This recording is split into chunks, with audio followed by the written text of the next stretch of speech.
வணக்கங்க. என்னோட பெயர் ராஜினி. இந்த அஜித் அவர் கொலை வழக்குல சம்பந்தப்பட்டவங்க பேர் தான் நிகிதா.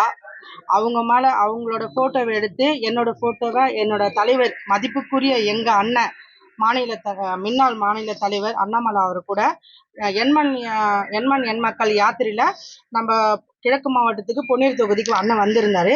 அப்போ நான் 2 வருஷத்துக்கு முன்னாடி எடுத்த போட்டோவையும் அவங்க போட்டோவையும் வச்சு எங்க அண்ணன் மேல அசிங்கமா அவதூறு கலப்புறாங்க. இதை நான் வன்மையா கண்டிக்கிறேன்.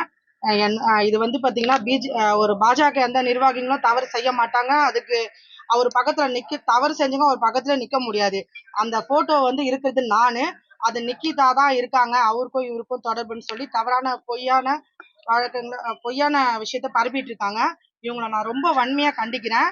எதா இருந்தாலும் உண்மையா எந்த விஷயம் உண்மையோ அதை கொண்டு வராம விட்டுட்டு பொய்யா பரப்பிட்டு இருக்காங்க. அவர் அசிங்கப்படுத்தணும்னு யார் நினைச்சாலும் முடியாது.